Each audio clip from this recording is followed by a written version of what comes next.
Hello दोस्तों, आप सभी का बहुत बहुत स्वागत है आपके अपने YouTube channel study non stop पर। तो दोस्तों, कैसे हैं आप लोग? उम्मीद करता हूं आप सभी लोग अच्छे होंगे और आपकी तैयारी अच्छे से चल रही होगी। तो दोस्तों, आज के वीडियो में हम लोग इंडियन पॉलिटी को करेंगे। इसमें जो है 1 से लेकर के 100 तक क्वेश्चंस। ये क्वेश्चन जो है यूथ कंपटीशन टाइम्स की ये जो बुक है, जिसमें 3100 वस्तुनिष्ठ प्रश्न हैं जीके जीएस के। तो ये जो क्वेश्चंस हैं आरआरबी 2020 के पहले जितनी ऑनलाइन परीक्षाएं हुई हैं रेलवे की, उसमें 360 प्रश्न पत्रों का जो है टॉपिक वाइज संकलन है।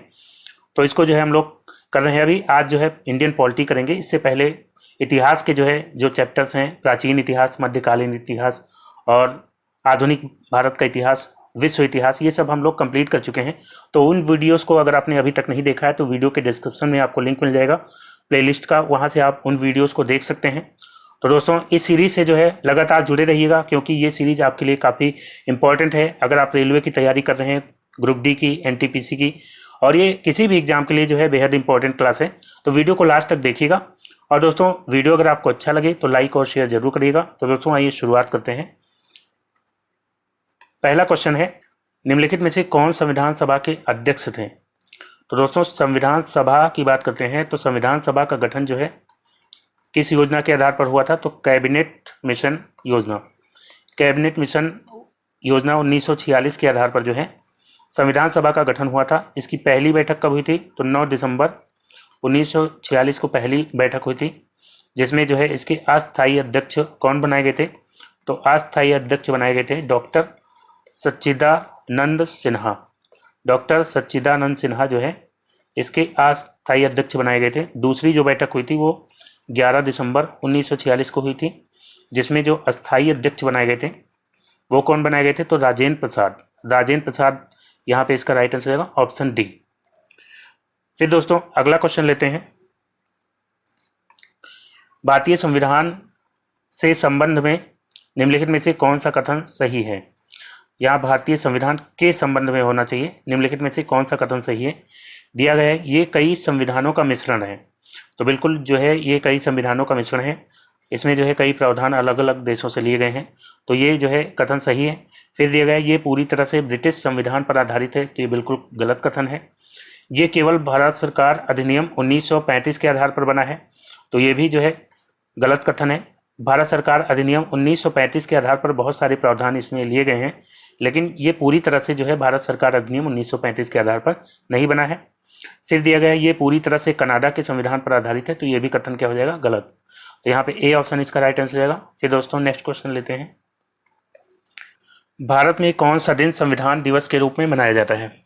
तो दोस्तों, संविधान दिवस के रूप में कौन सा दिन मनाया जाता है? तो दोस्तों, इसका राइट आंसर जाएगा ऑप्शन ए 26 नवंबर।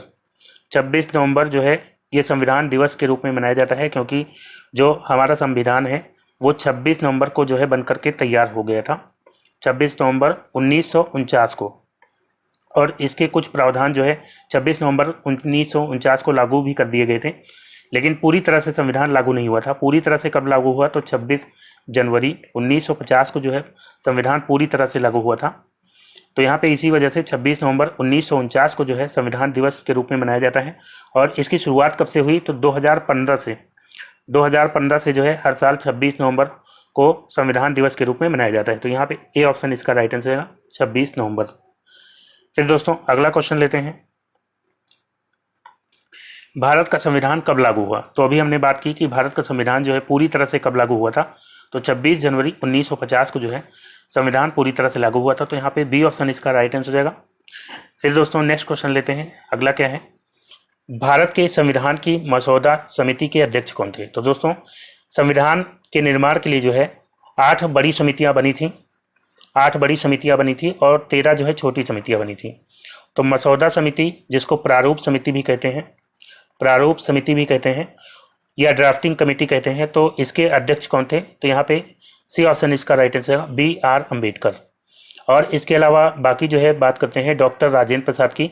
तो ये जो है 2 समितियों के अध्यक्ष ये थे। एक थी नियम और प्रक्रिया समिति, नियम और प्रक्रिया समिति के अध्यक्ष थे। और इसके अलावा जो है ये संचालन समिति के अध्यक्ष थे। संचालन समिति के ये अध्यक्ष थे। और वल्लभ भाई पटेल की बात करते हैं तो ये जो है मूल अधिकार एवं अल्पसंख्यक समिति के अध्यक्ष थे। मूल अधिकार एवं अल्पसंख्यक समिति के अध्यक्ष थे। और इसके अलावा जो है एक और समिति के ये अध्यक्ष थे, प्रांतीय संविधान समिति के भी ये अध्यक्ष थे। और जवाहरलाल नेहरू ये जो है 3 समितियों के अध्यक्ष थे। एक तो संघ संविधान समिति के अध्यक्ष थे।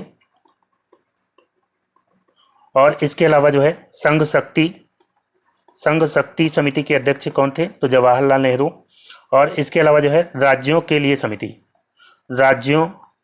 समिति के अध्यक्ष थे जवाहरलाल नेहरू। तो यहाँ पे जो है 1 2 3 4 5 6 7 और 8वीं जो है प्रारूप समिति। तो 8 जो बड़ी समितियाँ थी वो मैंने यहाँ पे आपको नोट करा दी हैं। फिर दोस्तों अगला क्वेश्चन लेते हैं। अगला क्वेश्चन क्या है? संविधान सभा के डैश 1946 के अंतर्गत भारतीय संविधान का निर्माण हुआ। तो भारतीय संविधान का निर्माण किस योजना के अंतर्गत हुआ है, ये यहाँ पे बताना है। तो दोस्तों इसका राइट आंसर हो जाएगा option B, cabinet mission plan. Cabinet mission योजना 1946 के अंतर्गत जो है भारतीय संविधान का निर्माण हुआ है। कैबिनेट मिशन की बात करते हैं तो ये जो है 3 सदस्यीय समिति थी। इसमें जो है 3 सदस्य कौन कौन थे? तो 3 सदस्यों का नाम आप लिखेंगे। एक तो थे स्टेफोर्ड क्रिप्स जो है एक सदस्य थे। और इसके अलावा थे एबी अलेक्जेंडर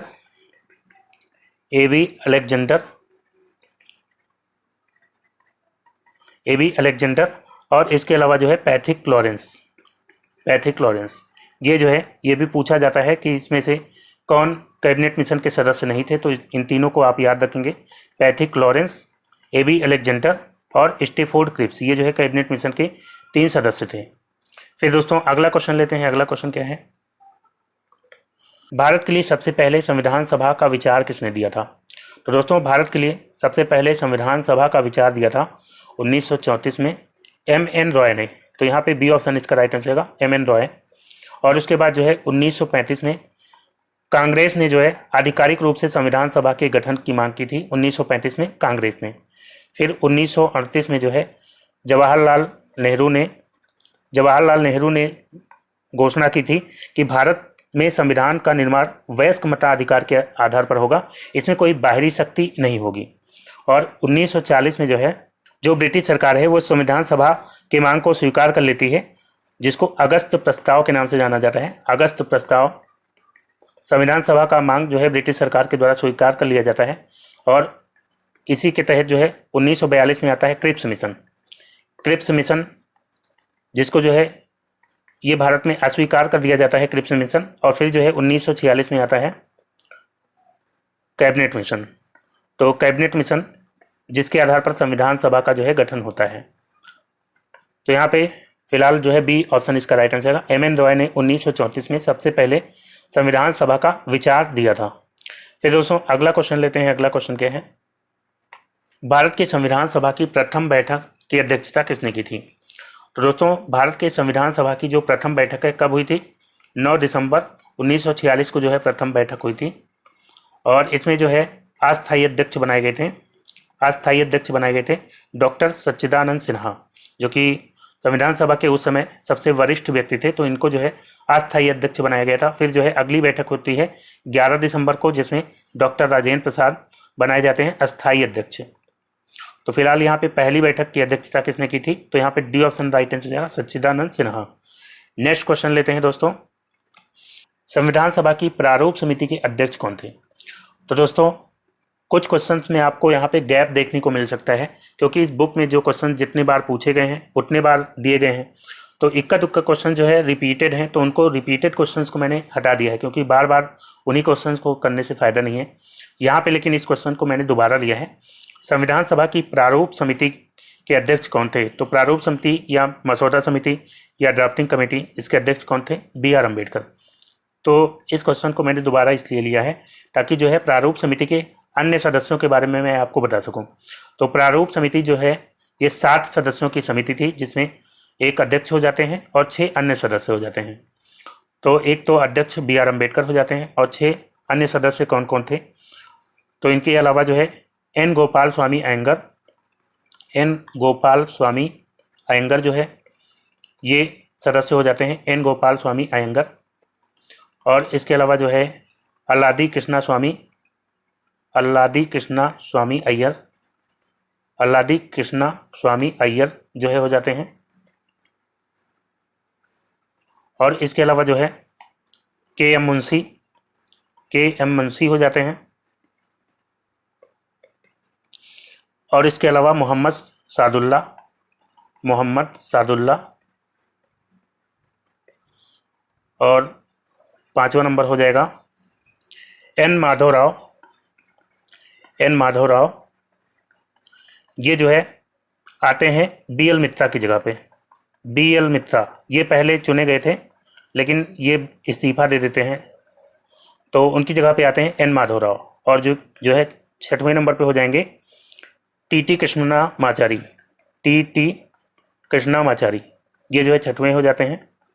और ये भी जो है एक सदस्य थे जो कि पहले चुने गए थे, उनका नाम था डीपी खेतान। तो इनकी डेथ हो जाती है, तो उसके बाद जो है ये चुने जाते हैं टी कृष्णा माचारी। तो ये 6 सदस्य हो जाते हैं और एक अध्यक्ष बी आर अम्बेडकर। ये प्रारूप समिति के 7 सदस्य थे। फिर दोस्तों अगला क्वेश्चन लेते हैं। भारतीय संविधान के निर्माण के दौरान निम्नलिखित में से किसने उद्देश्य प्रस्ताव प्रस्तुत किया था? तो उद्देश्य प्रस्ताव जो है किसके द्वारा प्रस्तुत किया गया था? ऑप्शन है मोतीलाल नेहरू, बी आर अम्बेडकर, जवाहरलाल नेहरू, राजेंद्र प्रसाद। तो दोस्तों यहाँ पे इसका राइट आंसर हो जाएगा ऑप्शन सी, जवाहरलाल नेहरू। इन्होंने जो है उद्देश्य प्रस्ताव प्रस्तुत किया था। कब प्रस्तुत किया था? तो 13 दिसंबर 1946 को जो है संविधान सभा के सामने इन्होंने उद्देश्य प्रस्ताव प्रस्तुत किया था। और इसको जो है कब पारित किया गया? तो ये जो है पारित किया गया था 22 जनवरी 1946 को जो है ये पारित होता है। तो यहाँ पे सी ऑप्शन राइट आंसर होगा, जवाहरलाल नेहरू। फिर दोस्तों अगला क्वेश्चन लेते हैं। भारतीय संविधान के प्रारंभ के समय इसे कितने अध्यायों में विभाजित किया गया था? तो अध्यायों यानी कि भागों में, कितने भाग में विभाजित किया गया था? तो इसका राइट आंसर होगा ऑप्शन सी, मूल संविधान में जो है 22 भाग थे और अभी वर्तमान में कितने हैं? तो वर्तमान में भी 22 भाग ही हैं, लेकिन ए बी सी करके जोड़े गए हैं, तो उस तरह से 25 भाग हो जाते हैं। और इसके अलावा अगर बात करते हैं अनुसूचियों की, तो मूल संविधान में जो है कितनी अनुसूचियाँ थी? तो मूल संविधान में जो अनुसूचियों की संख्या थी 8। और अभी वर्तमान में कितनी है? तो वर्तमान में जो है अनुसूचियों की संख्या हो जाती 12। अनुच्छेद जो है मूल संविधान में कितने थे? तो अनुच्छेद 395 थे। और अभी वर्तमान में 470 प्लस हैं, लेकिन अभी भी 395 ही कहा जाएगा, क्योंकि जो है उसी में ए बी सी करके जोड़े गए हैं। ठीक है, तो यहाँ पे अनुच्छेदों की संख्या 395 हो जाती है। फिर दोस्तों अगला क्वेश्चन लेते हैं। संविधान सभा के पहले सत्र का आयोजन कब हुआ था? तो दोस्तों संविधान सभा की जो पहली बैठक हुई थी उसका आयोजन कब हुआ था? 9 दिसंबर 1946 को जो है पहली बैठक हुई थी, जिसमें डॉक्टर सच्चिदानंद सिन्हा इसके अस्थायी अध्यक्ष बनाए गए थे। तो यहाँ पे राइट आंसर क्या हो जाएगा? Option B, 1946। फिर नेक्स्ट क्वेश्चन है, संविधान सभा ने भारत के राष्ट्रीय ध्वज को कब अपनाया था? तो संविधान सभा ने जो है भारत के राष्ट्रीय ध्वज को, जो तिरंगा है अपना, उसको जो है कब अपनाया था? तो राष्ट्रीय ध्वज का प्रारूप अपनाया गया था 22 जुलाई 1947 को जो है। यहाँ पे राइट आंसर क्या हो जाएगा? ऑप्शन डी यहाँ पे राइट आंसर होगा, 22 जुलाई 1947 को जो है राष्ट्रीय ध्वज को अपनाया गया था। जो राष्ट्रीय ध्वज है इसका रेशियो कितना होता है लंबाई और चौड़ाई का? तो लंबाई रेशियो चौड़ाई होता है 3:2। और भारत का जो राष्ट्रगीत और राष्ट्रगान है उसको कब अपनाया गया था? तो राष्ट्रगीत और राष्ट्रगान को अपनाया गया था 24 जनवरी 1950 को। 24 जनवरी 1950 को जो भारत का राष्ट्रगीत है जनगण मन, राष्ट्रगीत है वंदे मातरम और राष्ट्रगान है जनगण मन, तो इसको जो है 24 जनवरी 1950 को अपनाया गया था। फिर दोस्तों अगला क्वेश्चन लेते हैं। भारत का राष्ट्रीय प्रतीक भारत सरकार द्वारा कब अपनाया गया? तो दोस्तों भारत का जो राष्ट्रीय प्रतीक है वो क्या है? सिंह स्तंभ। सिंह स्तंभ जो है भारत का राष्ट्रीय प्रतीक है, जो कि लिया गया है सारनाथ में अशोक की लाट से। अशोक की लाट जिसको अशोक ने बनवाया था, तो अशोक की लाट से लिया गया है सिंह स्तंभ। ये जो है भारत का राष्ट्रीय प्रतीक है। इसको अपनाया गया था 26 जनवरी 1950 को। 26 जनवरी 1950 को अपनाया गया था। तो सी ऑप्शन इसका राइट आंसर होगा। और इसमें क्या क्या है सिंह स्तंभ में? तो इसमें जो है 4 शेर हैं, 4 शेर हैं जो कि चारों दिशाओं में मुँह करके बैठे हुए हैं। और इसके अलावा जो है एक हाथी है जो गोल आधार बना हुआ है नीचे, तो उसमें एक हाथी है और एक जो है घोड़ा है और एक सांड है और एक जो है शेर है। ये जो है नीचे गोल आधार पर है और उसके ऊपर 4 शेर बैठे हुए हैं। और इसके अलावा जो है आधार पर सत्यमेव जयते लिखा हुआ है, सत्यमेव जयते, जो कि देवनागरी लिपि में लिखा हुआ है। सत्यमेव जयते ये कहाँ से लिया गया है? तो ये लिया गया है मुंडको उपनिषद से। मुंडको उपनिषद से जो है सत्यमेव जयते लिया गया है।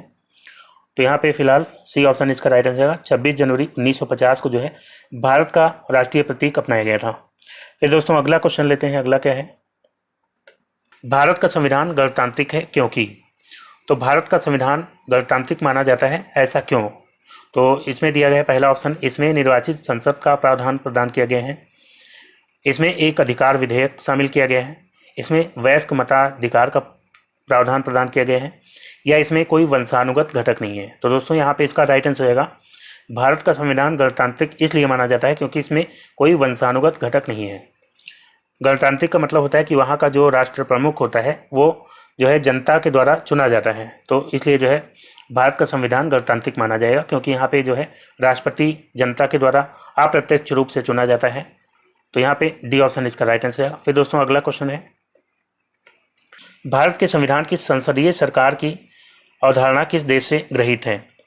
तो भारत के जो संविधान की संसदीय सरकार की अवधारणा है ये कहाँ से ली गई है? तो इसका राइट आंसर क्या हो जाएगा? अमेरिका, इंग्लैंड, चीन या आयरलैंड। तो यहाँ पे बी ऑप्शन राइट आंसर होगा इंग्लैंड। इंग्लैंड से जो है भारत की संसदीय व्यवस्था ली गई है। और इसके अलावा अमेरिका से जो है प्रस्तावना का विचार लिया गया है। प्रस्तावना का विचार कहाँ से लिया गया है? अमेरिका से। और इसके अलावा मूल अधिकार भी अमेरिका से लिए गए हैं। और यहाँ पे दिया गया है आयरलैंड। आयरलैंड से क्या लिया गया है? तो नीति निर्देशक तत्व। नीति निर्देशक तत्व कहाँ से लिए गए हैं? तो नीति निर्देशक तत्व जो है लिए गए हैं आयरलैंड से। फिर दोस्तों अगला क्वेश्चन लेते हैं, भारत के संविधान में भाईचारे की भावना किस देश से प्रेरित है?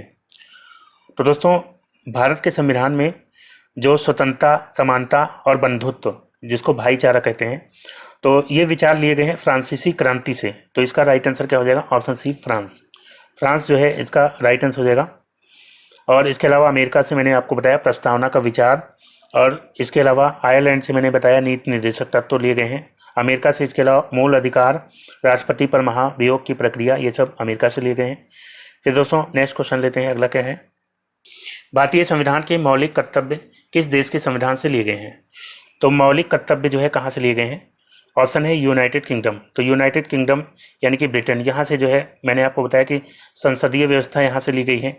और इसके अलावा जो है यहाँ से एकल नागरिकता यहाँ से ली गई है, एकल नागरिकता यहाँ से ली गई। और इसके अलावा विधि निर्माण प्रक्रिया यहाँ से ली गई है, विधि निर्माण प्रक्रिया भी यहाँ से ली गई है।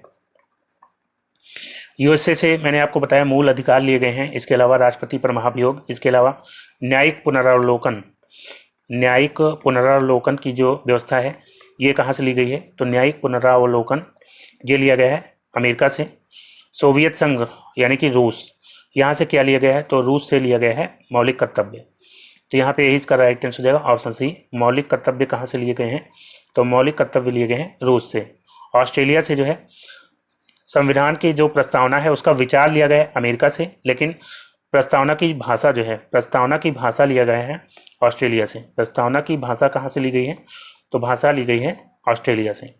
फिर दोस्तों अगला क्वेश्चन लेते हैं, भारतीय संविधान में उल्लिखित आपातकालीन प्रावधान किस देश से लिए गए हैं? तो दोस्तों भारत के संविधान में जो आपातकालीन प्रावधान है जो कि संविधान के भाग 18 में है, भाग 18 में अनुच्छेद 352 से लेकर के 360 के बीच में, अनुच्छेद 352 से लेकर के 360 के बीच में जो है आपातकालीन प्रावधान है। तो ये जो है किस देश से लिए गए हैं? तो ये लिए गए हैं जर्मनी के वीमर संविधान से। जर्मनी का जो वीमर संविधान है वहाँ से लिए गए हैं। तो यहाँ पे राइट आंसर क्या हो जाएगा? ऑप्शन सी, जर्मनी जो है इसका राइट आंसर हो जाएगा। और इसके अलावा कनाडा से याद रखेंगे, कनाडा से जो है संघीय व्यवस्था ली गई है। संघीय व्यवस्था जो है भारत में ये ली गई है कनाडा से। फिर दोस्तों अगला क्वेश्चन लेते हैं। अगला क्वेश्चन क्या है, सन डैश में ओडिशा भारत संघ में एक स्वतंत्र राज्य के रूप में शामिल हुआ था। तो दोस्तों ओडिशा की बात करते हैं। ओडिशा की स्थापना हुई थी, स्थापना इसकी हुई थी 1 अप्रैल 1936 को। इसीलिए जो है 1 अप्रैल को ओडिशा दिवस मनाते हैं। ओडिशा दिवस कब मनाया जाता है? तो ओडिशा दिवस मनाया जाता है 1 अप्रैल को। और दोस्तों ये भारत संघ में कब शामिल हुआ? तो भारत संघ में शामिल हुआ था 1950 में। 1950 यहाँ पे राइट आंसर होगा ऑप्शन बी। 1936 में स्थापना होती है उड़ीसा राज्य की और 1950 में भारत संघ में एक स्वतंत्र राज्य के रूप में शामिल होता है। तो बी ऑप्शन राइट आंसर होगा। फिर दोस्तों नेक्स्ट क्वेश्चन लेते हैं। भारतीय संविधान के अनुच्छेद 371A में निम्नलिखित में से किस राज्य के लिए विशेष प्रावधानों का उल्लेख किया गया है? तो दोस्तों 371A अनुच्छेद, इसके तहत जो है नागालैंड के लिए विशेष प्रावधानों का उल्लेख किया गया है। तो बी ऑप्शन इसका राइट आंसर होगा नागालैंड। इसको जो है 371A के तहत जो है विशेष प्रावधान इसके लिए लिखे गए हैं। और इसके अलावा विशेष प्रावधानों वाले राज्यों की बात करें तो 371 याद रखेंगे। 371 जो है महाराष्ट्र के लिए हो जाता है, महाराष्ट्र और इसके अलावा गुजरात। महाराष्ट्र और गुजरात के लिए जो है 371 हो जाता है। 371A हो गया नागालैंड के लिए, 371B हो जाएगा असम के लिए, 371B असम के लिए, और 371C हो जाएगा मणिपुर के लिए। 371C हो जाएगा मणिपुर के लिए और 371D हो जाएगा आंध्र प्रदेश और तेलंगाना के लिए। तो इनको भी आप याद रखेंगे। फिर दोस्तों अगला क्वेश्चन लेते हैं। डैश 1949 में भारत का हिस्सा बना था। तो 1949 में भारत का हिस्सा कौन बना था? सिक्किम, मेघालय, मणिपुर, त्रिपुरा।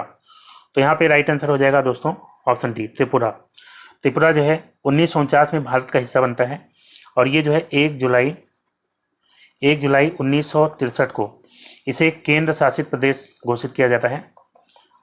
1 जुलाई 1963 को जो है ये केंद्र शासित प्रदेश बना दिया जाता है और बाद में जो है 21 जनवरी 1972 को इसको पूर्ण राज्य का दर्जा दिया जाता है।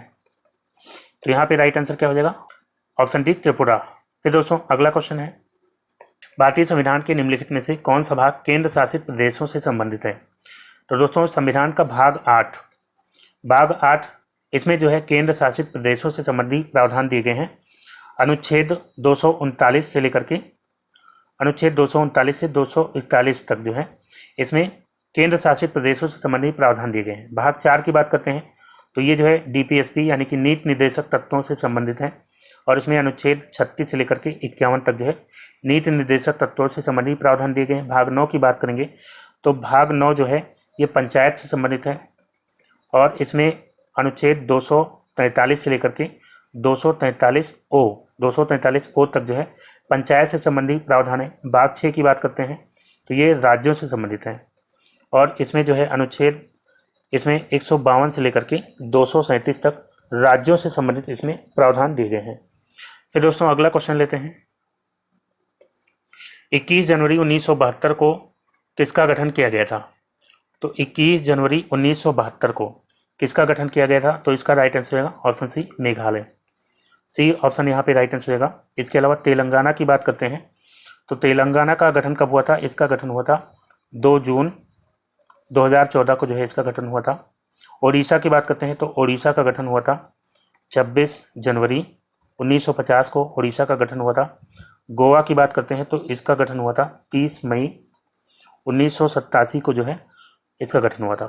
तेलंगाना जो कि 2 जून 2014 को आंध्र प्रदेश से अलग करके एक नए राज्य का गठन हुआ था और ये जो है 29वां राज्य बनाया गया था। हालांकि अभी जो है 28 राज्य हैं क्योंकि जम्मू कश्मीर ये जो है अब केंद्र शासित प्रदेश हो गया तो 28 राज्य हैं और तेलंगाना 29वां राज्य बना था।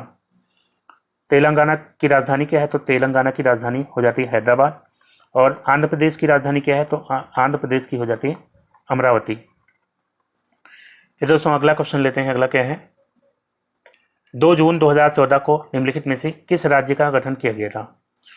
तो 2 जून 2014 को जो है अभी मैंने आपको बताया कि तेलंगाना का गठन हुआ था।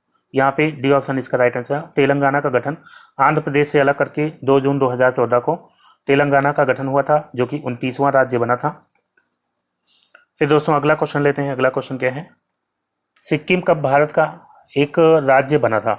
तो सिक्किम की बात करते हैं तो 35वां जो संविधान संशोधन हुआ था 35वें संविधान संशोधन 1974 के द्वारा सिक्किम को जो है सह राज्य का दर्जा दिया गया था। सिक्किम को सह राज्य का दर्जा दिया गया था।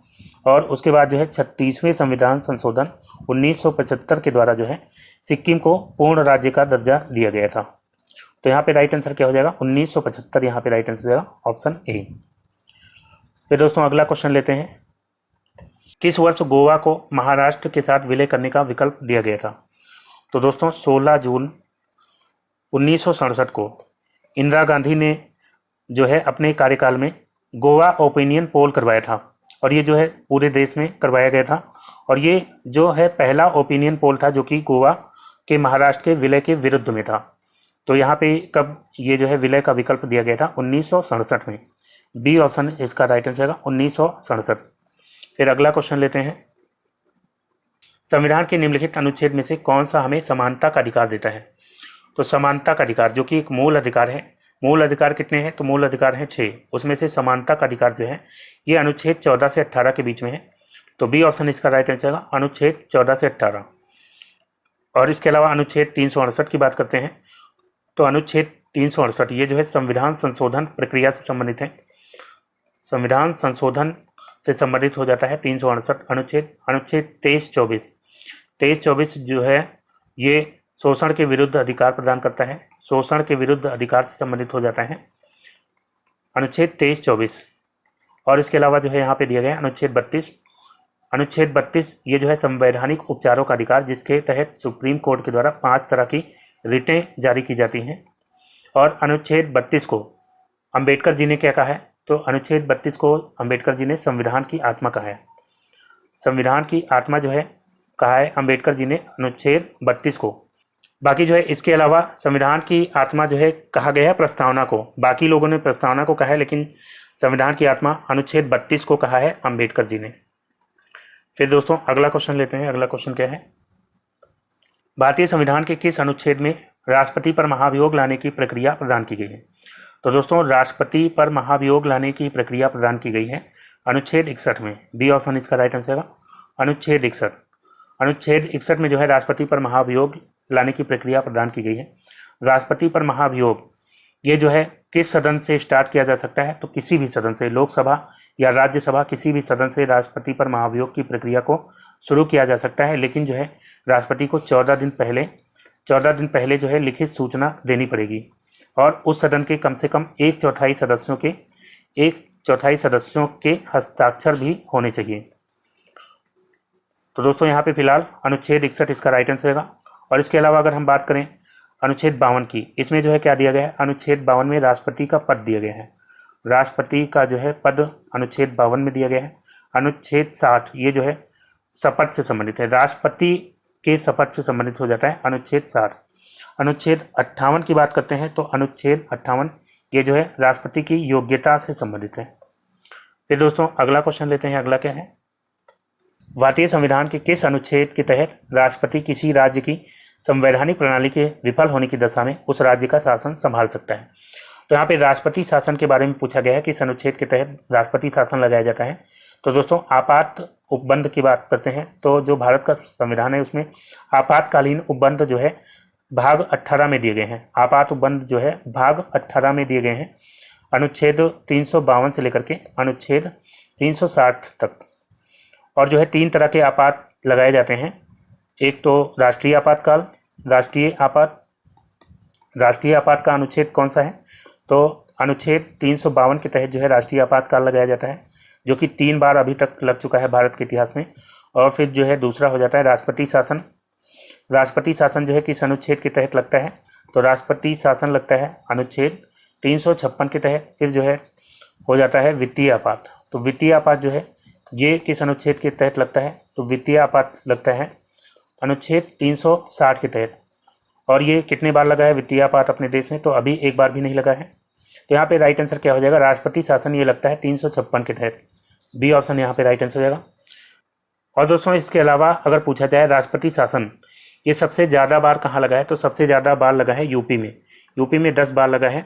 और सबसे ज़्यादा समय तक कहाँ लगा है? तो पंजाब में जो है सबसे ज़्यादा समय तक लगा रहा है। फिर दोस्तों अगला क्वेश्चन है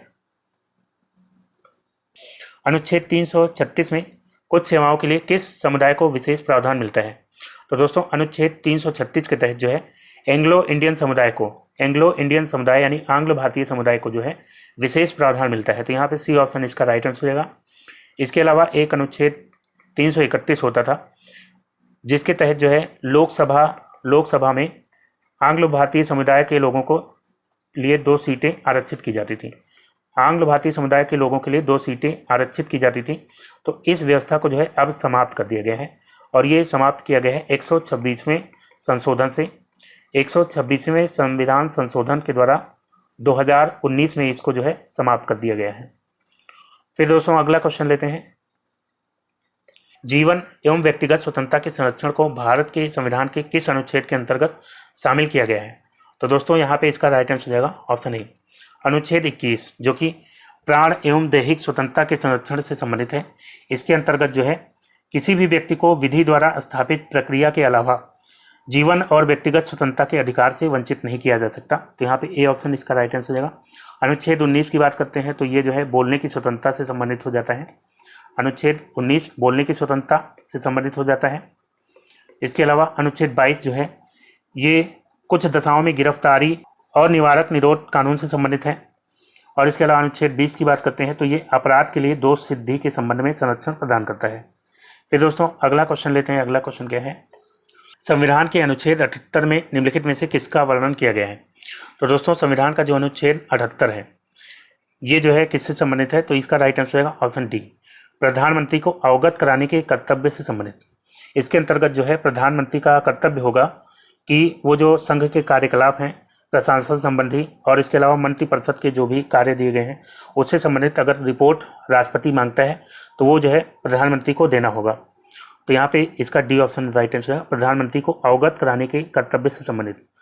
फिर दोस्तों अगला क्वेश्चन लेते हैं। अगला क्वेश्चन क्या है? भारतीय संविधान के निम्नलिखित में से किस भाग के अंतर्गत अनुच्छेद 36 से 51 सूचीबद्ध किए गए हैं? तो दोस्तों अनुच्छेद 36 से 51 ये जो है क्या हो जाते हैं? डीपीएसपी यानी कि नीति निर्देशक सिद्धांत, जिसकी बात हम लोग पहले भी कर चुके हैं। ये कहाँ के संविधान से प्रेरित हैं? तो आयरलैंड के संविधान से ये प्रेरित हैं और संविधान के भाग 4 में जो है इनका उल्लेख है। तो यहाँ पे राइट आंसर क्या हो जाएगा? ऑप्शन बी राज्य के नीति निर्देशक सिद्धांत। और राज्य के जो नीति निर्देशक सिद्धांत होते हैं ये बाध्यकारी नहीं होते हैं, ये राज्यों के लिए निर्देश होते हैं। अगर वो उनका पालन करना चाहें तो करें, नहीं करती हैं तो उनके लिए आप कोर्ट नहीं जा सकते हैं। और राज्य के नीति निर्देशक सिद्धांतों से संबंधित जो है कुछ अनुच्छेद जो अक्सर पूछे जाते हैं उनको याद रखेंगे, जैसे कि अनुच्छेद 40। अनुच्छेद 40 जो है पंचायतों के गठन से संबंधित है, पंचायतों के गठन से संबंधित हो जाता है अनुच्छेद 40। उसके बाद अनुच्छेद 48 याद रखेंगे जो कि कृषि एवं पशुपालन संगठन से संबंधित हो जाता है, कृषि एवं पशुपालन से संबंधित हो जाएगा अनुच्छेद 48।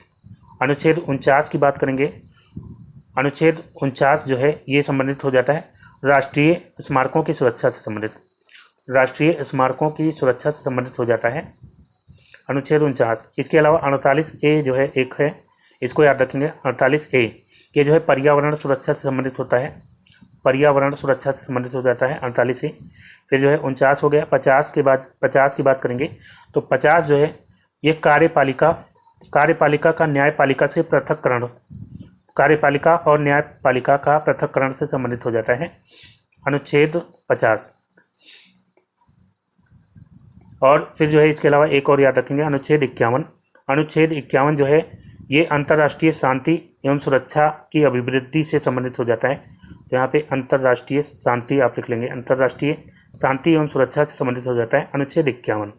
फिर दोस्तों अगला क्वेश्चन है निम्नलिखित में से कौन सा अनुच्छेद उपराष्ट्रपति के चुनाव से संबंधित है? तो उपराष्ट्रपति के निर्वाचन से संबंधित हो जाता है अनुच्छेद 66। ये जो है निर्वाचन से संबंधित हो जाता है उपराष्ट्रपति के, तो यही इसका राइट आंसर होगा। इसके अलावा अनुच्छेद 63 की बात करते हैं तो अनुच्छेद 63 ये जो है उपराष्ट्रपति का पद, इसमें दिया गया है कि भारत का एक उपराष्ट्रपति होगा। तो पद जो है किस में दिया गया है? अनुच्छेद 63 में। अनुच्छेद 64 में दिया गया है कि उपराष्ट्रपति राज्यसभा का पदेन सभापति होगा, राज्यसभा का पदेन सभापति होगा उपराष्ट्रपति। तो यहाँ पे अनुच्छेद 64 हो जाएगा, उपराष्ट्रपति जो है राज्यसभा का पदेन सभापति होगा। अनुच्छेद 68 जो है किससे संबंधित है? तो अनुच्छेद 68 जो है ये संबंधित हो जाता है उपराष्ट्रपति के पद रिक्ति से, ये जो है पद रिक्ति से संबंधित हो जाता है। फिर दोस्तों अगला क्वेश्चन लेते हैं। अगला क्वेश्चन क्या है, भारतीय संविधान का अनुच्छेद 17 किससे संबंधित है? तो अनुच्छेद 17 की बात करते हैं तो मैंने आपको बताया था कि 14 से लेकर के 18 तक ये जो है समानता का अधिकार जो है, जो कि मूल अधिकार है, ये अनुच्छेद 14 से लेकर के 18 तक दिए गए हैं, समानता के अधिकार। तो इसमें जो है अगर हम बात करते हैं अनुच्छेद 14 की, तो अनुच्छेद 14 में जो है बताया गया है विधि के समक्ष समता के बारे में। अनुच्छेद जो 15 है, इसमें धर्म, मूल वंश, जाति, लिंग या जन्म स्थान के आधार पर भेदभाव का निषेध करता है, अनुच्छेद 15। और इसके अलावा 16 की बात करते हैं तो 16 जो है, अनुच्छेद 16 में जो है लोक नियोजन के विषय में अवसर की समानता के बारे में बात कही गई है।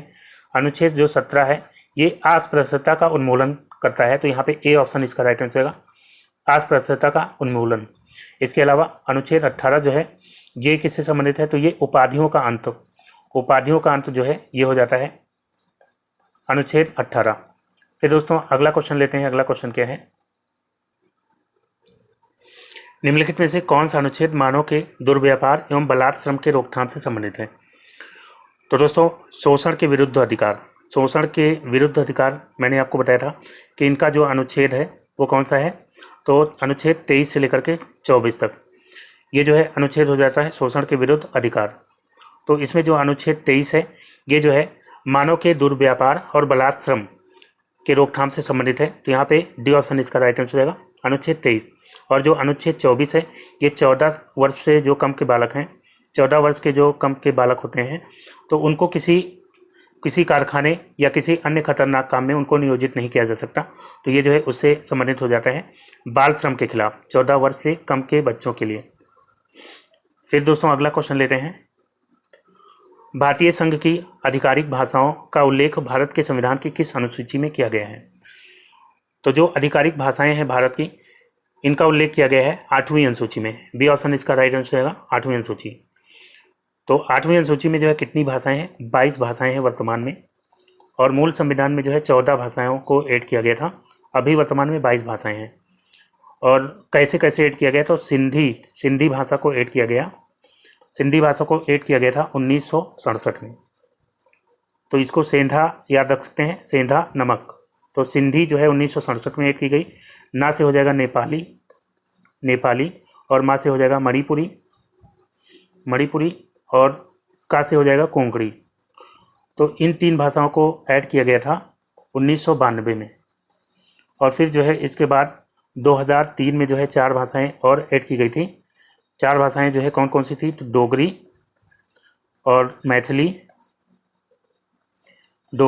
मैथिली, बोडो और संथाली। तो इनको जो है 2003 में ऐड किया गया है। फिर दोस्तों अगला क्वेश्चन लेते हैं। अगला क्वेश्चन क्या है, भारतीय संविधान की 10वीं अनुसूची निम्नलिखित में से किसके बारे में है? तो दोस्तों 10वीं अनुसूची की बात करते हैं। 10वीं अनुसूची है दल बदल विरोधी कानून के बारे में, ऑप्शन ए इसका राइट आंसर होगा, दल बदल विरोधी कानून। इसके अंतर्गत जो है अगर कोई सांसद या विधायक एक दल से दूसरे दल में चला जाता है तो इस स्थिति में उसकी जो सदस्यता है वो समाप्त हो सकती है। तो ये दल बदल विरोधी कानून ये जो है 52वां जो संविधान संशोधन हुआ था, 52वां संशोधन जो कि 1985 में हुआ था, तो उसके द्वारा जो है ये दल बदल विरोधी कानून लाया गया था 1985 में, 52वां संविधान संशोधन के थ्रू। फिर दोस्तों अगला क्वेश्चन लेते हैं,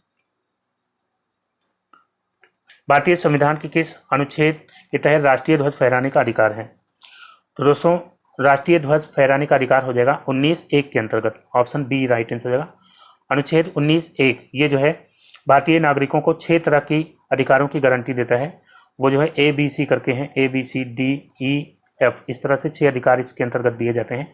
तो जो ए है 19(1) का ए, इसमें जो है वाक एवं अभिव्यक्ति की स्वतंत्रता दी जाती है, वाक एवं अभिव्यक्ति की स्वतंत्रता दी जाती है। तो अभिव्यक्ति की स्वतंत्रता के अंतर्गत ही जो है राष्ट्रीय ध्वज फहराने का अधिकार मिल जाता है भारतीय नागरिकों को। और बी में जो है क्या हो जाता है, बी में हो जाता है शांतिपूर्वक निरायुद्ध सम्मेलन का अधिकार, और सी में हो जाता है समागम या संघ बनाने का अधिकार, और डी में हो जाता है भारत के राज्य क्षेत्र में कहीं भी जाने का अधिकार, और ई में हो जाएगा भारत के राज्य के किसी भी क्षेत्र में किसी भी भाग में निवास करने या बस जाने का अधिकार, और एफ में हो जाता है कोई भी व्यापार या कारोबार करने का अधिकार। इस तरह से जो है 6 अधिकार दिए जाते हैं। फिर दोस्तों अगला क्वेश्चन लेते हैं, भारतीय संविधान के निम्नलिखित अनुच्छेदों में से किस अनुच्छेद में यह उल्लेख है कि मुख्यमंत्री राज्यपाल के द्वारा नियुक्त किया जाएगा? तो दोस्तों इसका राइट आंसर हो जाएगा ऑप्शन सी, अनुच्छेद 164। अनुच्छेद 164 में प्रावधान है, इसके तहत जो है मुख्यमंत्री की नियुक्ति कौन करेगा? राज्यपाल करेगा, और अन्य मंत्रियों की नियुक्ति भी राज्यपाल करेगा मुख्यमंत्री की सलाह पर। और जो मंत्री होते हैं वो राज्यपाल के पश्चात पर्यंत अपने पद धारण करेंगे। तो यहाँ पे सी ऑप्शन इसका राइट आंसर होगा, अनुच्छेद 164 के तहत मुख्यमंत्री राज्यपाल द्वारा नियुक्त किया जाएगा। फिर दोस्तों अगला क्वेश्चन लेते हैं, भारत के संविधान में निम्नलिखित में से किस अनुच्छेद में शिक्षा के अधिकार की व्याख्या की गई है? तो दोस्तों शिक्षा के अधिकार की व्याख्या की गई है अनुच्छेद 21A में। यहाँ पे डी ऑप्शन इसका राइट आंसर हो जाएगा, अनुच्छेद 21A। ये जो है शिक्षा के अधिकार को प्रदान करता है। इसमें जो है 6 से 14 साल के जो बच्चे हैं उनको निःशुल्क और अनिवार्य शिक्षा प्रदान की जाएगी। ये जो है अनुच्छेद 21A में प्रावधान दिया गया है। फिर दोस्तों अगला क्वेश्चन लेते हैं, निम्नलिखित में से कौन सा राज्य संविधान की 6वीं अनुसूची का पालन नहीं करता है जो जनजातीय क्षेत्रों के प्रशासन एवं नियंत्रण से संबंधित है? तो 6वीं अनुसूची ये जो है असम और इसके अलावा मेघालय, त्रिपुरा और इसके अलावा मिजोरम। असम, मेघालय, त्रिपुरा और मिजोरम इन राज्यों के जनजातीय क्षेत्रों के प्रशासन एवं नियंत्रण से संबंधित होता है। इसमें नागालैंड नहीं आएगा, नागालैंड जो है 6वीं अनुसूची से संबंधित नहीं है। तो बी ऑप्शन इसका राइट आंसर हो जाएगा। फिर दोस्तों अगला क्वेश्चन है, भारत के संविधान के अनुसार लोकसभा में सदस्यों की अधिकतम संख्या क्या है? तो दोस्तों भारत के संविधान के अनुसार लोकसभा में जो है अब अधिकतम 550 सदस्य हो सकते हैं। तो यहाँ पे ए ऑप्शन इसका राइट आंसर है 550। पहले जो है 552 हो सकते थे। 2 सीटें जो है आरक्षित होती थी, 2 सीटें आरक्षित होती थी एंग्लो इंडियंस के लिए, यानी कि आंग्ल भारतीयों के लिए जो है आरक्षित होती थी। और ये प्रावधान जो है दिया गया था अनुच्छेद 331 में, जो कि अब समाप्त कर दिया गया है 126वें संविधान संशोधन के द्वारा। 126वें संशोधन के द्वारा इसको समाप्त कर दिया गया है 2019 में। तो अब जो है अधिकतम संख्या 550 हो सकती है। और अगर राज्यसभा की बात करें, राज्यसभा में जो है अधिकतम संख्या कितनी हो सकती है? तो राज्यसभा में 250 जो है अब जो है राज्यसभा में हो सकती है। तो यहाँ पे ए ऑप्शन इसका राइट आंसर हो जाएगा। और दोस्तों कमेंट में आप बताइएगा कि वर्तमान में लोकसभा में और राज्यसभा में कितने सदस्य हैं, ये जो है आपको कमेंट करके बताना है। फिर दोस्तों अगला क्वेश्चन लेते हैं, संविधान के अनुसार किस अनुच्छेद के तहत जीवन की सुरक्षा एवं वैयक्तिक स्वाधीनता प्रदान की गई है?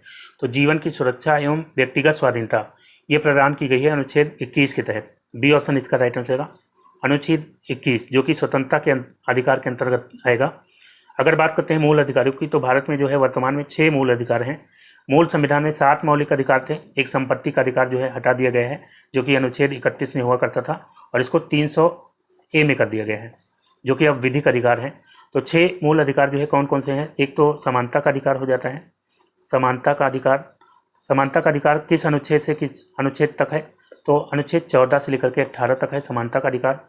फिर जो है नंबर 2 हो जाता है स्वतंत्रता का अधिकार। स्वतंत्रता का अधिकार जो है ये अनुच्छेद 19 से लेकर के 22 तक हो जाएगा। फिर जो है नंबर 3 पे हो जाएगा शोषण के विरुद्ध अधिकार। शोषण के विरुद्ध अधिकार ये जो है हो जाता है अनुच्छेद 23 और 24। और नंबर 4 हो जाएगा धार्मिक स्वतंत्रता का अधिकार। धार्मिक स्वतंत्रता का अधिकार हो जाएगा 25 से लेकर के 28 तक। और नंबर 5 पे हो जाएगा संस्कृति एवं शिक्षा संबंधित अधिकार। संस्कृति एवं शिक्षा संबंधी अधिकार हो जाएगा अनुच्छेद 29 से लेकर के 30 तक। और जो आखिरी है संवैधानिक उपचारों का अधिकार। संवैधानिक उपचारों का अधिकार ये जो है किस अनुच्छेद के अंतर्गत हो जाएगा? ये जो है अनुच्छेद 32 के अंतर्गत हो जाएगा। तो ये सभी जो है मूल अधिकारों को भी आप एक बार देख लेंगे। फिर दोस्तों अगला क्वेश्चन है, भारतीय संविधान का अनुच्छेद 29 निम्नलिखित में से कौन से अधिकार प्रदान करता है? तो मैंने आपको बताया था कि मौलिक अधिकारों में 29 और 30 ये जो है संस्कृति एवं शिक्षा से संबंधित अधिकार प्रदान करता है। और इसमें जो अनुच्छेद 29 है ये अल्पसंख्यकों के हितों की सुरक्षा से संबंधित है। तो यहाँ पे सी ऑप्शन इसका राइट आंसर हो जाएगा। फिर दोस्तों अगला क्वेश्चन लेते हैं, हमारे संविधान का कौन सा अनुच्छेद यह कहता है कि सदन में वोटों की समतुल्यता की स्थिति में स्पीकर के पास अंतिम निर्णायक मत होगा। तो अगर सदन में वोट बराबर हो जाते हैं दोनों पक्षों के, तो स्पीकर के पास जो है अंतिम निर्णायक मत देने का अधिकार होता है। और ये किस अनुच्छेद में कहा गया है? तो इसका राइट आंसर होगा ऑप्शन डी, अनुच्छेद 100।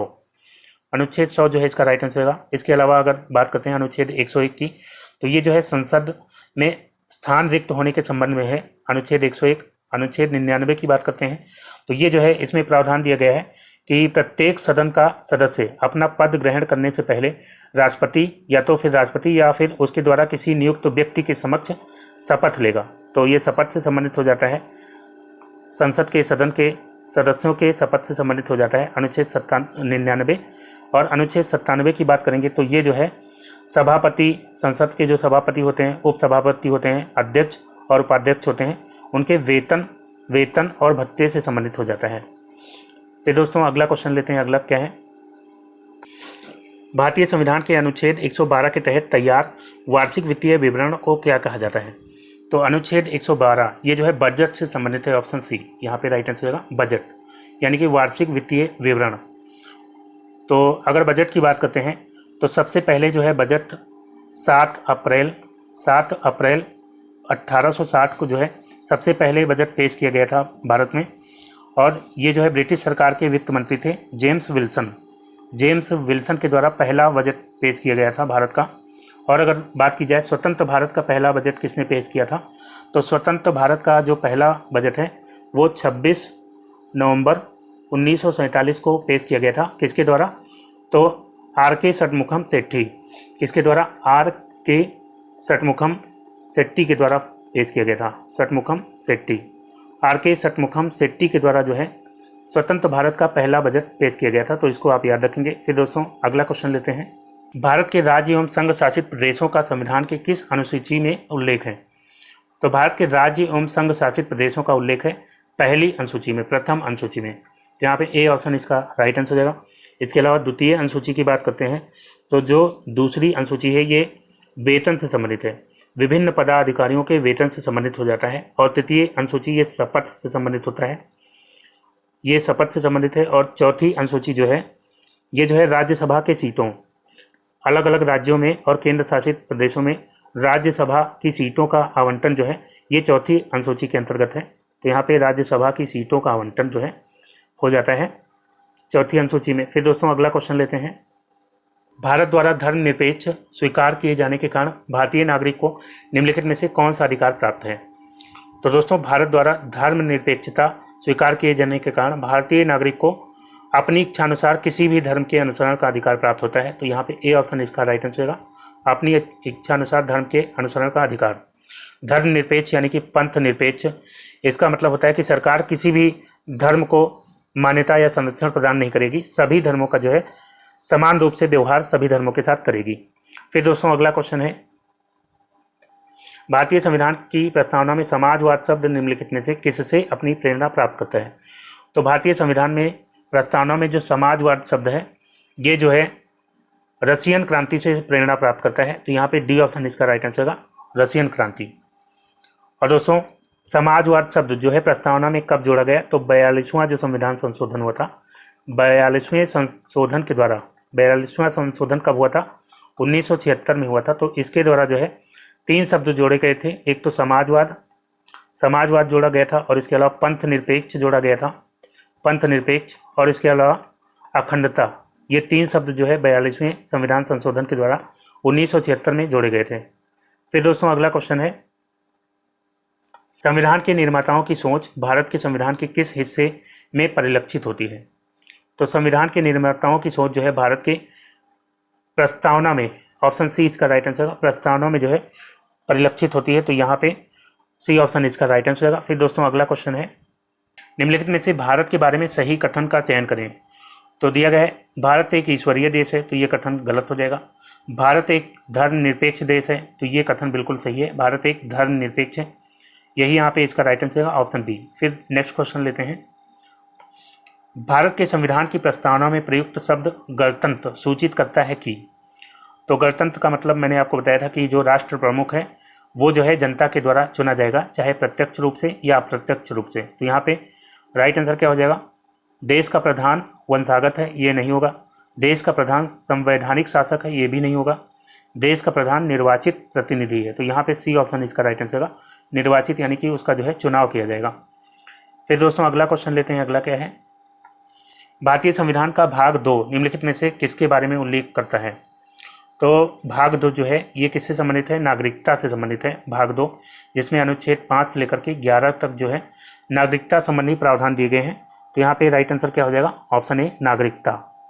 फिर दोस्तों अगला क्वेश्चन है, संविधान के प्रारंभ होने के बाद किस अधिनियम से नागरिकता पाने और गंवाने संबंधी प्रावधान दिए गए हैं। तो नागरिकता के बारे में मैंने आपको बताया कि अनुच्छेद 5 से लेकर के 11 तक जो है संविधान के भाग 2 में जो है नागरिकता संबंधी प्रावधान दिए गए हैं। तो यहाँ पे जो है इसका राइट आंसर होगा ऑप्शन सी, नागरिकता अधिनियम 1955। इसके तहत जो है नागरिकता पाने और गंवाने संबंधित प्रावधान दिए गए हैं। तो सी ऑप्शन इसका राइट आंसर होगा, नागरिकता अधिनियम 1955। फिर दोस्तों नेक्स्ट क्वेश्चन लेते हैं। अगला क्या है, इनमें से कौन भारत की नागरिकता प्राप्त करने की एक शर्त नहीं है। तो दोस्तों जो नागरिकता अधिनियम 1955 है उसमें जो है 5 शर्तें दी गई हैं नागरिकता प्राप्त करने की भारत की। तो उसमें जो है एक तो हो जाता है जन्म, दूसरा हो जाता है वंशागत, और तीसरा हो जाता है प्राकृतिक, और चौथा हो जाता है पंजीकरण के द्वारा नागरिकता प्राप्त की जा सकती है, और पांचवा हो जाता है देशीकरण। तो यहाँ पे जो है कौन सा इसका राइट आंसर होगा, कौन सी शर्त नहीं है, सी ऑप्शन इसका राइट आंसर होगा। संपत्ति अधिकरण के द्वारा नागरिकता नहीं प्राप्त की जा सकती। फिर दोस्तों अगला क्वेश्चन है, भारत के संविधान में मौलिक अधिकारों को पारित करने का विचार किस देश के संविधान से लिया गया है। तो दोस्तों मौलिक अधिकारों को जो है पारित करने का विचार कहाँ से लिया गया है, तो इसका राइट आंसर होगा ऑप्शन डी, अमेरिका के संविधान से। तो डी ऑप्शन यहाँ पे राइट आंसर होगा। फिर दोस्तों अगला क्वेश्चन लेते हैं। अगला क्या है, भारतीय संविधान का भाग 3 किससे संबंधित है। तो भाग 3 जो है ये संबंधित है मूल अधिकार से। ऑप्शन सी यहाँ पे राइट आंसर होगा, मूल अधिकार, जिसमें अनुच्छेद 12 से लेकर के 35 तक जो है अनुच्छेद ये मूल अधिकार से संबंधित हो जाते हैं। और जो मूल संविधान था उसमें 7 मौलिक अधिकार दिए थे मूल संविधान में, और अभी वर्तमान में कितने अधिकार हैं, तो इस समय जो है 6 मूल अधिकार हो जाते हैं। 6 मूल अधिकार वर्तमान में है। संपत्ति का अधिकार जो कि 7वां मूल अधिकार था, जो कि अनुच्छेद 31 होता था, इसको हटा दिया गया है, और अब ये जो है किसमें है, अनुच्छेद 300A में जो है अब है संपत्ति का अधिकार, जो कि विधिक अधिकार है। अब ये जो है मूल अधिकार नहीं है। फिर दोस्तों अगला क्वेश्चन लेते हैं। अगला क्या है, भारत में कारखाने में रोजगार प्राप्त करने की अनुमत आयु क्या है। तो दोस्तों कारखाने में रोजगार प्राप्त करने की अनुमत आयु जो है भारत में 14 वर्ष है। 14 वर्ष से कम आयु के बच्चे कारखाने में काम नहीं कर सकते हैं। कारखाने में या फिर किसी भी अन्य जगह ऐसी काम नहीं कर सकते जहाँ पे उनको जान को खतरा हो। तो यहाँ पे 14 वर्ष इसका राइट आंसर होगा, और ये जो है किस अनुच्छेद में दिया गया है, अनुच्छेद 24 में। फिर दोस्तों अगला क्वेश्चन है, भारत के संविधान में वर्णित मौलिक अधिकारों में निम्नलिखित में से कौन सा मौलिक अधिकार शामिल नहीं है। तो इसमें से कौन सा मौलिक अधिकार जो है नहीं है शामिल, दिया गया है निजता का अधिकार, समानता का अधिकार, भाषण का अधिकार, संपत्ति का अधिकार। तो यही इसका राइट आंसर होगा, ऑप्शन डी, संपत्ति का अधिकार, जो कि अब क्या है, अब एक विधिक अधिकार है।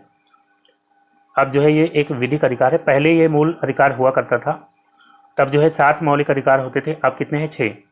तो इसको जो है कौन से संविधान संशोधन के थ्रू हटाया गया, तो 44वें संविधान संशोधन के द्वारा 1978 में इसको शामिल कर दिया गया है अनुच्छेद 300A में, और ये जो है अब विधिक अधिकार है। पहले अनुच्छेद 31 में ये हुआ करता था। तो दोस्तों यहाँ पे डी ऑप्शन इसका राइट आंसर होगा, संपत्ति का अधिकार। फिर नेक्स्ट क्वेश्चन लेते हैं, भारतीय संविधान के निम्नलिखित किस भाग के तहत गोपनीयता के अधिकार का उल्लेख किया गया है। तो गोपनीयता के अधिकार का उल्लेख जो है किसके तहत किया गया है, तो दोस्तों यहाँ पे इसका राइट आंसर हो जाएगा ऑप्शन ए, भाग 3 जो कि मूल अधिकारों से संबंधित है। तो मूल अधिकारों में ही जो है निजता का अधिकार या गोपनीयता का अधिकार किस अनुच्छेद के तहत दिया गया है, तो अनुच्छेद 21 के तहत दिया गया है, अनुच्छेद 21 के तहत। और ये जो है गोपनीयता का अधिकार पहले नहीं दिया गया था, पहले जो है ये मूल संविधान में नहीं हुआ था। ये जो है 2017 में जो है सुप्रीम कोर्ट की 9 जजों की जो बेंच है उसने जो है निजता के अधिकार को मौलिक अधिकार घोषित किया था। तो दोस्तों यहाँ पे भाग 3 इसका राइट आंसर हो जाएगा। फिर दोस्तों अगला क्वेश्चन लेते हैं, भारतीय संविधान के अनुच्छेद 51A में निम्नलिखित में से किसका उल्लेख है। तो दोस्तों अनुच्छेद 51A ये जो है किससे संबंधित है? ये मौलिक कर्तव्यों से संबंधित है। ऑप्शन 20 का राइट आंसर हो जाएगा। मौलिक कर्तव्य ये मूल संविधान में नहीं होते थे, इनको जोड़ा गया है 1976 में। 1976 में 42वें संशोधन के द्वारा, 42वें संविधान संशोधन के द्वारा इनको ऐड किया गया है 1976 में। और कितने मूल कर्तव्य ऐड किए गए थे? तो 10 मूल कर्तव्य उस समय ऐड किए गए थे। 11वां जो मूल कर्तव्य है ये 86वें संशोधन के द्वारा जोड़ा गया है। 11वां जो मूल कर्तव्य है 86वें संशोधन के द्वारा जोड़ा गया है। कब जोड़ा गया है? तो ये जोड़ा गया है 86वां संविधान संशोधन ये 2002 में हुआ था। तो यहाँ पे राइट आंसर क्या हो जाएगा? Option B. 51A जो है ये मौलिक कर्तव्यों से संबंधित है। बी ऑप्शन इसका राइट आंसर हो जाएगा। फिर दोस्तों अगला क्वेश्चन लेते हैं। भारतीय संविधान का कौन सा भाग राज्य को बच्चों, महिलाओं, अनुसूचित जातियों और अनुसूचित जनजातियों के लिए विशेष प्रावधान बनाने का अधिकार देता है? तो दोस्तों यहाँ पे राइट आंसर हो जाएगा भाग 3। भाग 3 में जो है क्या है? मूल अधिकार है। तो जो भाग 3 है ये जो है राज्यों को बच्चों, महिलाओं और अनुसूचित जातियों और अनुसूचित जनजातियों के लिए विशेष प्रावधान बनाने का अधिकार देता है। और इसके अंतर्गत कौन सा अनुच्छेद है? तो 15 का 3 जो है ये स्त्रियों और बच्चों से संबंधित है। स्त्रियों और बच्चों को जो है विशेष प्रावधान बनाने का अधिकार देता है। और 15 का 4 जो है ये अनुसूचित जाति यानी कि SC और अनुसूचित जनजाति यानी कि ST इससे संबंधित विशेष प्रावधान बनाने का अधिकार देता है।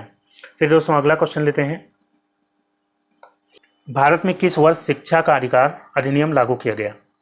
तो शिक्षा का अधिकार यानी कि राइट टू एजुकेशन, जिसको RTE के नाम से जानते हैं, ये जो है किसके तहत लागू किया गया? तो शिक्षा का अधिकार ये जो है 2009 में RTE अधिनियम पारित हुआ था 2009 में। और 1 अप्रैल 2010 से जो है पूरे देश में इसको लागू कर दिया गया था। इसके अंतर्गत 6 से 14 साल के जो बच्चे हैं, 6 से 14 साल के बच्चों को निःशुल्क और अनिवार्य शिक्षा का प्रावधान इसके अंतर्गत किया गया है। तो यहाँ पे राइट आंसर क्या हो जाएगा? यहाँ पे इसका राइट आंसर हो जाएगा ऑप्शन बी 2009। फिर दोस्तों अगला क्वेश्चन है, मूलभूत अधिकारों में से ज़्यादातर हमारे संविधान के डैश से अनुच्छेद में शामिल किए गए हैं। तो मूल अधिकार जो है संविधान के किन अनुच्छेदों में शामिल किए गए हैं? तो इसका राइट आंसर हो जाएगा ऑप्शन बी 12 से 35 तक जो है मूल अधिकार दिए गए हैं। इसकी बात जो है पहले भी हम लोग कर चुके हैं। फिर अगला क्वेश्चन लेते हैं दोस्तों। निम्नलिखित में से कौन सा विकल्प भारतीय नागरिकों का मूल अधिकार नहीं था? दिया गया है समता का अधिकार, निजता का अधिकार, जीवन का अधिकार और शोषण के विरुद्ध अधिकार। तो यहाँ पे जो है इसका राइट आंसर क्या हो जाएगा? इसमें पूछा गया कि भारतीय नागरिकों का मूलभूत अधिकार नहीं था, तो निजता का अधिकार जो है ये मूलभूत अधिकार नहीं था। ये निजता का अधिकार जो है 2017 में, मैंने आपको पहले भी बताया था, 2017 में जो 9 जजों वाली सुप्रीम कोर्ट की बेंच थी, इसने जो है 2017 में निजता के अधिकार को मौलिक अधिकार घोषित किया था। और किस अनुच्छेद के अंतर्गत? तो अनुच्छेद 21 में जो है, अनुच्छेद 21 के तहत जीने का अधिकार और व्यक्ति की स्वतंत्रता का अधिकार, इसी का हिस्सा बनाया गया निजता का अधिकार। फिर दोस्तों अगला क्वेश्चन लेते हैं, शिक्षा का अधिकार किस वर्ष मौलिक अधिकारों में शामिल किया गया? तो दोस्तों शिक्षा का अधिकार ये जो है 2002 में 86वां जो संविधान संशोधन हुआ था, 86वें संविधान संशोधन के द्वारा 6 से 14 साल के बच्चों को निःशुल्क और अनिवार्य शिक्षा के अधिकार को प्रदान किया गया। और इसको जो है क्या कहा गया? शिक्षा का अधिकार। और इसको जो है पूरे देश में 1 अप्रैल 2010 से इसको जो है लागू किया गया था। तो यहाँ पे राइट आंसर हो जाएगा ऑप्शन ए, अप्रैल 2010। फिर दोस्तों अगला क्वेश्चन लेते हैं, 4 मूलभूत अधिकारों में से एक का चयन करें जो भारत के नागरिकों और विदेशियों के लिए उपलब्ध होता है। तो दोस्तों इसमें बताना है कि कौन सा जो मूल अधिकार है वो भारतीयों और विदेशियों दोनों के लिए होता है। इसमें दिए गए धर्म, कुल, लिंग, जाति या जन्म स्थान के आधार पर भेदभाव का निषेध। तो ये जो है आर्टिकल 15 ये केवल भारतीयों के लिए होता है। आप नोट कर लीजिए 15 अनुच्छेद, और इसके अलावा जो है अनुच्छेद 16 और अनुच्छेद 19 और अनुच्छेद 29 और 30, ये जो अनुच्छेद हैं ये केवल भारतीयों के लिए हैं। तो इनको जो है आप याद रखेंगे। और इसके बाद दिया गया है सार्वजनिक रोजगार के विषय में अवसर की समानता, ये होता है अनुच्छेद 16, तो ये भी जो है केवल भारतीयों के लिए है। फिर दिया गया है भाषा, लिपि, अल्पसंख्यकों की संस्कृति का संरक्षण, भाषा, लिपि और अल्पसंख्यकों की संस्कृति का संरक्षण, तो ये जो है कौन सा अनुच्छेद होता है? 29, तो ये भी जो केवल भारतीयों के लिए है। और फिर दिया गया धार्मिक मामलों का प्रबंधन, करने की स्वतंत्रता, इसका अनुच्छेद होता है अनुच्छेद 26। तो ये भारतीयों और विदेशियों दोनों के लिए उपलब्ध होता है, तो यही इसका राइट आंसर है ऑप्शन डी। फिर नेक्स्ट क्वेश्चन लेते हैं दोस्तों। अगला क्या है, हमारे संविधान के किस अनुच्छेद के अंतर्गत भारतीय नागरिकों को मौलिक कर्तव्यों को समाविष्ट किया गया है? तो मौलिक कर्तव्यों को जो है किस अनुच्छेद के अंतर्गत समाविष्ट किया गया है? तो अनुच्छेद 51A के अंतर्गत जो है मौलिक कर्तव्यों को समाविष्ट किया गया है। बी ऑप्शन इसका राइट आंसर होगा। फिर नेक्स्ट क्वेश्चन लेते हैं, भारत के संविधान में कितनी मौलिक कर्तव्यों का उल्लेख किया गया है? तो मौलिक कर्तव्यों को जो है संविधान में कब जोड़ा गया? 1976 में जोड़ा गया, 42वें संविधान संशोधन के थ्रू।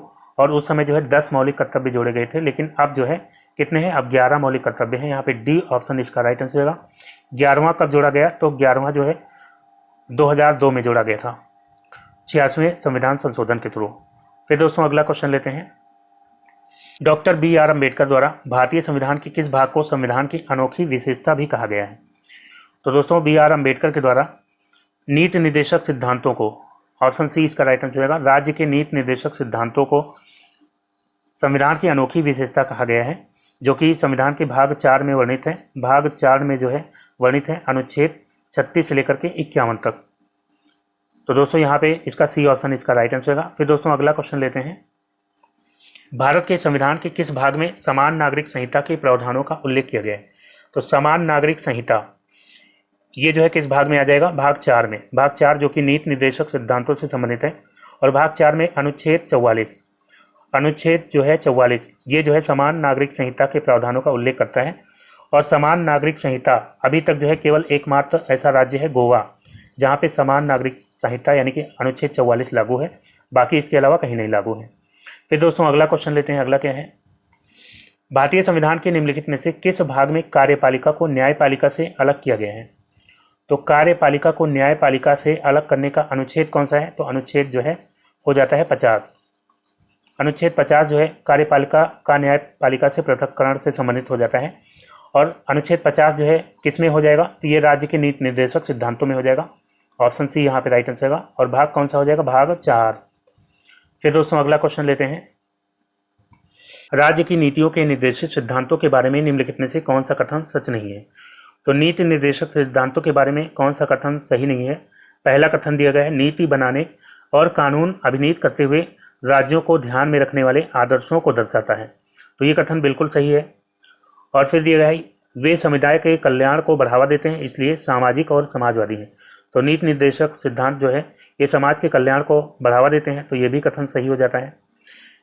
फिर दिया गया है, ये उल्लंघन के लिए अदालतों द्वारा कानूनी तौर पर परावर्तनीय नहीं है। तो ये जो है अदालतों द्वारा कानूनी तौर पर परावर्तनीय नहीं है, ये कथन जो है क्या हो जाएगा? ये भी सही है, ये परावर्तनीय नहीं है, यानी कि इनके लिए जो है अदालत आप नहीं जा सकते हैं। फिर दिया गया है, ये अपने आप में परावर्तनीय होते हैं, तो ये परावर्तनीय नहीं होते, तो यही जो है कथन क्या हो जाएगा? गलत हो जाएगा। तो ये जो है इसका राइट आंसर है। पूछा गया था कौन सा कथन गलत नहीं है। फिर दोस्तों अगला क्वेश्चन लेते हैं। अगला क्वेश्चन क्या है, समान सिविल संहिता का वर्णन संविधान के किस अनुच्छेद में किया गया है? तो समान सिविल संहिता इसका वर्णन जो है मैंने आपको बताया था कि अनुच्छेद 44 में किया गया है, ऑप्शन डी इसका राइट आंसर होगा। और कौन सा राज्य है जहाँ पे समान सिविल संहिता लागू है? तो गोवा जो है एकमात्र राज्य है जहाँ पे समान सिविल संहिता लागू है। फिर दोस्तों नेक्स्ट क्वेश्चन लेते हैं, निम्नलिखित में से किस पूर्व भारतीय राष्ट्रपति ने सबसे कम अवधि के लिए पदभार संभाला था? तो दोस्तों इसका राइट आंसर हो जाएगा option A, doctor Zakir Hussain. Zakir Hussain ये जो है कौन से राष्ट्रपति थे? ये भारत के तीसरे राष्ट्रपति थे, ये भारत के तीसरे राष्ट्रपति थे। और ये जो है लगभग 2 साल तक 1967 से लेकर के 1969 लगभग 2 साल तक जो है भारत के राष्ट्रपति पद पर रहे थे, और इनका कार्यकाल सबसे कम अवधि तक रहा था। और राजेंद्र प्रसाद की बात करते हैं तो ये जो है भारत के पहले राष्ट्रपति थे। नीलम संजीव रेड्डी की बात करते हैं तो ये जो है निर्विरोध निर्वाचित होने वाले भारत के पहले राष्ट्रपति थे। तो यहाँ पे फिलहाल ए ऑप्शन इसका राइट आंसर है, डॉक्टर जाकिर हुसैन, ये सबसे कम अवधि के लिए इन्होंने पदभार संभाला था। फिर दोस्तों अगला क्वेश्चन लेते हैं। अगला क्या है, इनमें से किसने राजेंद्र प्रसाद के बाद भारत के राष्ट्रपति का पदभार ग्रहण किया था? तो दोस्तों राजेंद्र प्रसाद जो कि भारत के पहले राष्ट्रपति थे, उनके बाद जो है पद ग्रहण किया था राष्ट्रपति का एस राधाकृष्णन ने। ये जो है भारत के दूसरे राष्ट्रपति थे, दूसरे ये जो है राष्ट्रपति हो जाते हैं। और ये जो है पहले पर उपराष्ट्रपति भी हो जाते हैं। भारत के पहले उपराष्ट्रपति अगर पूछा जाए तो भारत के पहले उपराष्ट्रपति थे एस राधाकृष्णन। अगला क्वेश्चन लेते हैं और आखिरी क्वेश्चन है, केरल के वर्तमान राज्यपाल कौन है? तो दोस्तों केरल के वर्तमान राज्यपाल हैं इसमें Mohammad Arif Khan. B option right answer हो जाएगा। इसके अलावा बनवारी लाल पुरोहित की बात करते हैं तो ये जो है इस समय पंजाब के राज्यपाल हैं। आर एन रवि की बात करेंगे तो ये जो है तमिलनाडु के राज्यपाल हो जाते हैं आर एन रवि। तमिल साई सुंदरराजन की बात करते हैं तो ये जो है कहाँ की हैं? तो ये जो है तेलंगाना की राज्यपाल हो जाती हैं। तेलंगाना की ये राज्यपाल हैं। और इसके अलावा ये जो है उप राज्यपाल हो जाती हैं। उप राज्यपाल हो जाती हैं कहाँ की? पुदुचेरी की। पुदुचेरी की जो है ये उप राज्यपाल हो जाती हैं। तो दोस्तों आज का वीडियो यहीं पे समाप्त करता हूँ। उम्मीद करता हूँ वीडियो आपको अच्छा लगा होगा। अगर वीडियो आपको अच्छा लगा हो तो लाइक और शेयर जरूर करिएगा। और दोस्तों अगर नए हैं चैनल पर तो चैनल को सब्सक्राइब करके नोटिफिकेशन बेल को ऑन कर लीजिए ताकि अगला वीडियो अपलोड होते ही उसका नोटिफिकेशन आपको सबसे पहले मिल जाए। तो मिलते हैं अगले वीडियो में, तब तक के लिए goodbye and take care.